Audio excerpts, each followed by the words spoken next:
Wagon Train Massacre. Fanny Kelly's captured by Sioux warriors. Wyoming, 1864. Two of the most savage-looking of the party rushed up into my wagon, with tomahawks drawn in their right hands. With their left hands, they seized me and pulled me violently to the ground. Fanny Kelly's wagon train had just been ambushed by 250 Sioux warriors, armed with rifles, bows, and war clubs. Subscribe to Native Legends and History Stories for America's most harrowing survival tales. What terrible series of misunderstandings led to this deadly encounter that would forever change how settlers viewed their journey west? In 1864, the Kelly party's 5 wagons rolled across Wyoming, carving a path through the prairie. Oxen, bound by worn harnesses, trudged forward, kicking up dust. Many other wagon trains moved along the Oregon Trail that season, all driven by the same ambition. Just over those hills lies the gateway to paradise, Franklin Kelly announced, pointing toward the distant horizon, where purple mountains rose against cloudless blue skies. His wife, Fanny, nodded, her calloused hands gripping the wagon seat as they navigated another rocky stretch. Their wagon led the small caravan of 5. The Wakefields followed close behind, then the Larimer family, and finally, the Taylors and Mr. Sharp bringing up the rear. The small band had chosen to travel separately from the larger emigrant trains. Smaller groups moved faster, and the roads seemed safe enough, according to every authority they'd encountered. 3 more weeks to Idaho if we keep this pace, Mr. Wakefield called from the second wagon. Gold, the size of hen's eggs, just waiting to be picked up. At Fort Laramie, they'd pause to replenish supplies and gather information. The military officers had been dismissive of any concerns about hostile Indians. Indians, those stories are greatly exaggerated. The fort commander had chuckled, stamping their travel papers.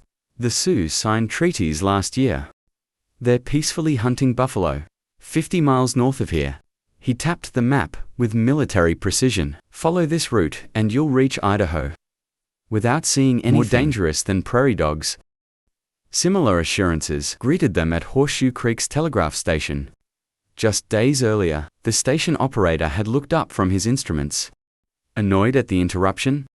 "Ma'am, if I telegraphed east every time someone spotted a hunting party, we'd crash the entire system," he told Fanny with a patronizing smile. "The Indians around here are more interested in trading than fighting." Been quiet for months. Franklin Kelly had studied the man's face. "You'd tell us if there was real danger on." "My honor, sir. The road ahead is clear all the way to South Pass." These professional assessments convinced the party to proceed. Without fear, they even declined to join a larger caravan, for the sake of making better time. 20 miles a day instead of 12. That meant reaching the goldfields before the first snow. That particular evening, July 12th, they'd made camp near clear spring water. The setting sun cast long shadows across their circle of wagons as Mary Wakefield skipped between them, her golden curls bouncing with each step. At 7 years old, she'd somehow maintained her spirit through the grueling journey. "Miss Fanny, look what I found." The child held up a prairie flower, its purple petals still dewy fresh. "It's beautiful," Mary Fanny replied, tucking it behind the girl's ear, like a little piece of heaven. Mr. Wakefield sat on his wagon, tongue-tuning a well-traveled fiddle. The campfire crackled as coffee boiled in a blackened pot, and the scent of beans and bacon filled the air. This routine had become comfortingly familiar over the 8 weeks since leaving Kansas. "Ladies and gentlemen," Wakefield announced with theatrical flourish, raising his bow, "I present the Idaho anthem." His fiddle struck up a lively tune as his rich tenor voice carried across the quiet prairie. "Ho for Idaho, where fortune's river flows, where gold lies thick upon the ground, and every man a fortune's found." Little Mary's sweet high voice joined the chorus. The child twirled beside the fire, her homespun dress billowing around skinny legs. Even the oxen seemed to lift their heads at the music. "Sing with us, Mr. Taylor." Mary called, but the taciturn man just smiled and continued cleaning his rifle, a ritual he performed each evening, with methodical precision. Franklin Kelly leaned against his wagon wheel, watching his wife set out tin plates for supper.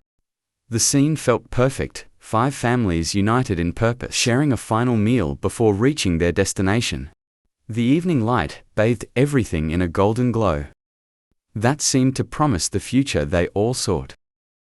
"I believe we'll be there by month's end," Kelly said, accepting a steaming cup from Fanny. "And not a bit of trouble the whole way." Mrs. Larimer nodded from where she sat, mending a shirt. "The Lord has blessed our journey." None of them noticed the sudden silence of the birds in the cottonwoods, or how the prairie dogs had disappeared into their burrows. The music and laughter masked any warning signs. As the sun slipped below the horizon, "Another day's journey tomorrow," Wakefield announced, setting down his fiddle. "And each mile brings us closer to our fortune." The travelers settled into their evening routine, unaware that just beyond the ridge, painted warriors were applying war colors to their faces and horses. Scouts had been tracking the small wagon train for 2 days, counting its members, assessing its defenses. Their reports had traveled back to the main camp, where a war council determined these settlers were perfect targets, isolated, poorly armed, and completely unaware. As darkness fell across the prairie, Fanny Kelly wrote in her journal by candlelight, "The scenery around us filled our hearts with joy. Today, we travel peacefully onward. With visions bright as the western sky, our small party moves quickly toward the promised land."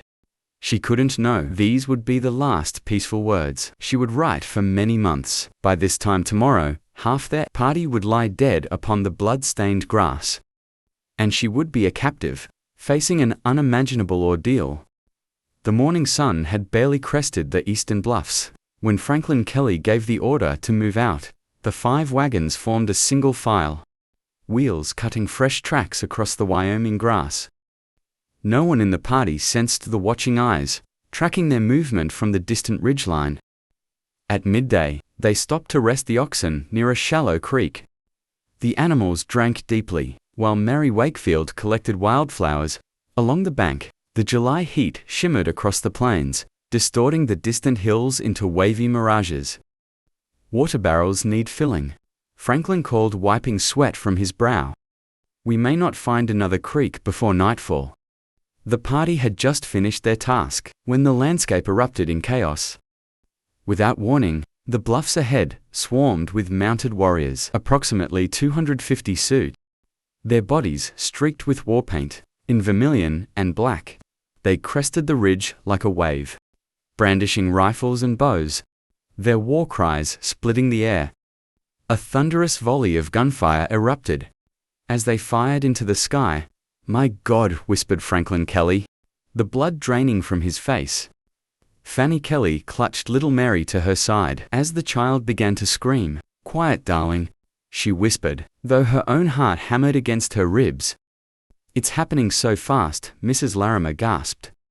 Stumbling backward toward her wagon, Franklin Kelly shouted over the chaos, "Form the wagons! Circle up!" The men scrambled to position their vehicles, but the open terrain offered little defensive advantage. The Sioux warriors encircled them in seconds, whooping and shouting as they tightened their noose. Wakefield raised his rifle, his knuckles white against the wooden stock. "No, Fanny." Kelly grabbed his arm. "There are too many. They'll slaughter us all." She turned to her husband, clutching his sleeve. "Franklin, don't fire, for God's sake. Try to talk to them." Franklin Kelly hesitated, measuring the overwhelming odds. 250 painted warriors against 5 civilian men with hunting rifles. The mathematics of survival were brutally clear. "She's right," he finally said, lowering his weapon. "We can't fight our way out of this." As the designated leader of their small train, Franklin Kelly stepped forward, raising his empty hands toward the advancing chief. The Sioux leader, an imposing figure, adorned with eagle feathers and beaded ornaments, spurred his pony forward, his face painted with red and black stripes, remained impassive as he approached. How? The chief called out, raising his hand, in what appeared to be a peaceful greeting. I am Ottawa, he announced in broken English, thumping his chest, War Chief of Ogallala Sioux. He grinned, revealing teeth stained with tobacco. Good Indian me heap. Good Indian hunt, buffalo and deer. Ottawa dismounted and extended his hand to Franklin Kelly. The settlers exchanged uncertain glances as the chief's band followed his example, crowding around the wagons and insisting on shaking everyone's hand repeatedly. What do you want, Franklin? Asked his voice, steady despite his fear. Ottawa's eyes flicked toward Kelly's fine bay horse. Trade, he said, pointing my horse for your horse. Franklin's jaw tightened. The bay was his prized possession, a racing horse he'd brought all the way from Missouri. But with 250 armed warriors surrounding them, refusing wasn't an option. Fine, he said tersely. Handing over the reins, Ottawa smiled broadly, revealing yellowed teeth, now food. Need flour, Mrs. Wakefield? Hurriedly produced a sack of precious flour. To her horror, the warriors immediately emptied it onto the ground, keeping only the cloth sack. What are they doing? She whispered to Fanny. That was almost the last of our supplies.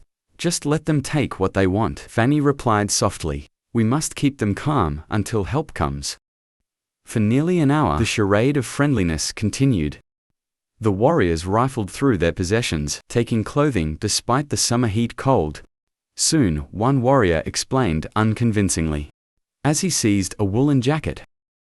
Fanny Kelly, attempting to maintain some semblance of normalcy, pointed to her worn-out shoes. If you take our things, I need moccasins. A young warrior, surprisingly, produced a beautifully beaded pair, handing them to her with an inscrutable expression. Throughout this tense exchange, little Mary clung to Fanny's skirts, her eyes wide with fear. Mrs. Larimer sat rigid on her wagon seat, clutching her Bible so tightly. Her knuckles turned white. Franklin Kelly kept scanning the horizon, hoping desperately for the dust cloud that would signal approaching travelers. They had passed another wagon earlier that morning. Perhaps they would catch up soon. Ottawa suddenly gestured to the trail ahead. You go now, we no trouble, you. The settlers exchanged skeptical glances, but prepared to continue their journey. As they resumed their trek, warriors flanked them on both sides, herding them like cattle after approximately a mile.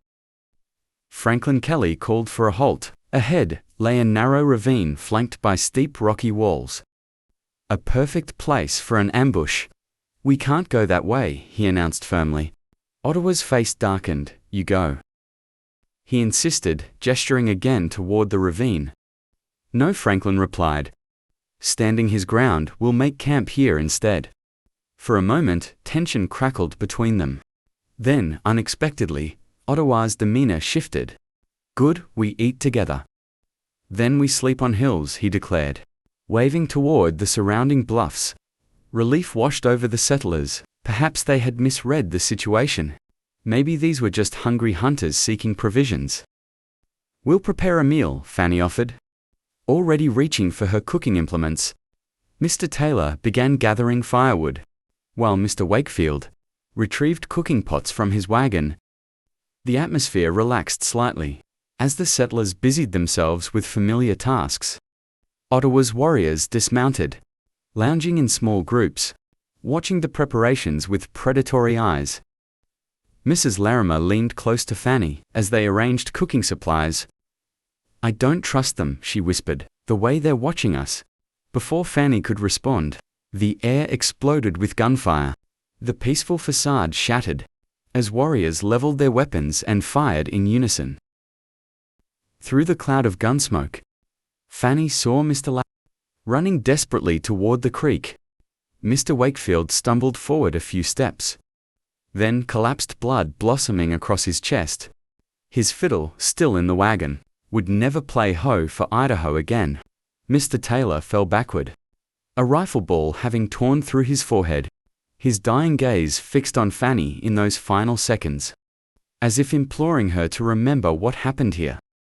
Mr. Sharp dropped just feet away, instantly killed by multiple arrows. Frank, their loyal servant, collapsed at Fanny's feet, his body bristling with arrows. Like a terrible pincushion, the ground turned dark with spreading blood. Miraculously, Franklin Kelly and their other servant, Andy, managed to duck behind a wagon wheel. Avoiding the first volley, they scrambled toward the creek, bullets kicking up dirt at their heels. Pandemonium erupted as warriors swarmed the wagons. They tore off canvas covers, smashed open trunks with tomahawks, and scattered the settlers' possessions across the blood-soaked ground. China plates shattered, clothing flew through the air, and family Bibles were trampled underfoot. Fanny stood frozen, clutching Mary to her chest, trying to process the horror unfolding around her. She had just witnessed the slaughter of friends who had shared their breakfast with her. That very morning, 2 warriors suddenly rushed her wagon. Tomahawks, raised, their faces were contorted in expressions of savage fury, eyes wild beneath paint-streaked foreheads. They seized Fanny by her arms and dragged her roughly to the ground. Pain shot through her legs as she landed awkwardly, nearly crushing the child she still protected. "Please," she gasped. Turning to Mary, who stood trembling in the wagon, Fanny reached up, helping the sobbing child down. With Mary clinging to her skirts, Fanny approached Ottawa, who watched the carnage with cold detachment. She placed a hand on his arm, a desperate human gesture. "Please protect us," she begged, her voice breaking. "The children, have mercy." Ottawa's expression remained impassive. He placed his hand on the revolver at his side, not drawing it, but making its presence known. "Be quiet," he commanded, partly in broken English, partly just, "or die like them in the distance." A single wagon appeared on the horizon, another family traveling the same trail. With terrifying efficiency, Ottawa dispatched a group of warriors to intercept them. Fanny watched in horror as the horseman riding ahead of that wagon was quickly surrounded and cut down in a hail of arrows. But the family in the wagon reacted with remarkable speed. The husband immediately turned his team around and handed the reins to his wife as she drove furiously away. Clutching their youngest child to her chest, he positioned himself at the back of the wagon. In a desperate bid for survival, the man began throwing out everything they owned: trunks, boxes, furniture, supplies, lightening the wagon. As his wife whipped the horses to greater speed, the Sioux riders closed in, riddling the wagon's canvas cover with bullets and arrows. One arrow passed through the sleeve of the child's dress, without breaking skin, a miraculous near miss. The husband fired his revolver repeatedly, keeping the warriors at bay, just long enough for the lightened wagon to pull ahead. After several minutes of pursuit, the warriors abandoned the chase, returning to the massacre site, where greater spoils awaited. Fanny watched this distant escape with a mixture of relief and despair. Someone had survived to tell their story, but her own fate remained terrifyingly uncertain. She stood amid the ruins of her world, her husband either dead or fled, her friends slaughtered before her eyes, herself and little Mary now captives of warriors whose mercy seemed non-existent. The once peaceful prairie had transformed into a killing ground in less than 15 minutes. The future that had seemed so bright that morning now stretched before her as a dark abyss of uncertainty. As the warriors gathered their plunder from the bloody scene, Fanny Kelly stood amid the chaos. Clutching little Mary to her chest, her world had collapsed in minutes. What awaited her in the Sioux camp? What became of her husband Franklin, and could anyone survive such an ordeal? This is just the beginning of Fanny Kelly's extraordinary story. Subscribe to Native Legends and History Stories to discover what happened next in this harrowing frontier tale.